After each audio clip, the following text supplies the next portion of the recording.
ഒരു ഇരുട്ടായിരിക്കും ഇന്ത്യയിലെന്ന് അവർക്ക് ബോധ്യമായി. അതുകൊണ്ട് രാഹുൽ ഗാന്ധിയുടെ കരങ്ങൾക്ക് ശക്തി നൽകിയാൽ മാത്രമേ ഈ രാജ്യം നിലനിൽക്കാൻ സാധിക്കൂ എന്ന് കൃത്യമായ ബോധ്യമായിരിക്കുന്ന ഒരു കാലത്തു കൂടിയാണ് ഇംഗാസ് കോൺഗ്രസിന്റെ ആശയങ്ങളെ കുറിച്ച് പറയുന്നത്. നമുക്ക് ഈ മണ്ണ് നമുക്ക് നിലനിർത്താൻ സാധിക്കണം. നമ്മുടെ പിതാമഹന്മാരുടെ രക്തം ചിന്തി നേടിത്തന്ന ഈ മണ്ണ് നിലനിർത്തേണ്ട ഉത്തരവാദിത്വം നമുക്കാണ്. അത് നമുക്ക് നിലനിർത്താൻ നമുക്ക് സാധിച്ചില്ലെങ്കിൽ വരും തലമുറ നമ്മളോട് ചോദിക്കും, ഞങ്ങളുടെ പിതാമഹന്മാർ നിങ്ങൾക്ക് നേടിത്തന്ന ഒരു ഇന്ത്യ ഉണ്ടായിരുന്നല്ലോ, ആ ഇന്ത്യയിൽ ഈ സംഘപരിവാർ സംഘം വർഗീയ ഫാസിസം നടപ്പിലാക്കിയപ്പോൾ നിങ്ങൾക്ക് എന്തുകൊണ്ട് എതിർക്കാൻ കഴിഞ്ഞില്ല? നിങ്ങൾക്ക് എന്തുകൊണ്ട് പ്രതികരിക്കാൻ കഴിഞ്ഞില്ല? നിങ്ങൾക്ക് എന്തുകൊണ്ട് പ്രതിഷേധിക്കാൻ കഴിഞ്ഞില്ല? നിങ്ങൾക്ക് എന്തുകൊണ്ട് പ്രതിബദ്ധങ്ങൾ ഉണ്ടാക്കാൻ കഴിഞ്ഞില്ല?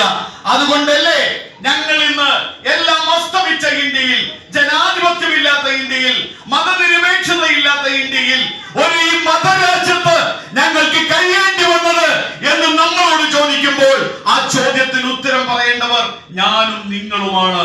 ഈ വർത്തമാനകാലത്ത് ജീവിക്കുന്നവരാണ്. ഇന്ന് അതിനുവേണ്ടി ദേശീയ വിദ്യാഭ്യാസ പദ്ധതി ഉണ്ടാക്കുന്നവർ, അതിനുവേണ്ടി PM-ശ്രീ ഉണ്ടാക്കുന്നവർ, അതിനുവേണ്ടി ചരിത്രത്തിൽ അപനിർമ്മിതി നടത്തുന്നവർ, അവരെ എതിർക്കാൻ, അവർക്കെതിരെ പ്രതിഷേധിക്കാൻ, അതിനെതിരെ പ്രതിബന്ധങ്ങൾ ഉണ്ടാക്കാൻ നമുക്ക് രാഹുൽ ഗാന്ധിയുടെ കരങ്ങൾക്ക് ശക്തി നൽകിയേ പറ്റൂ.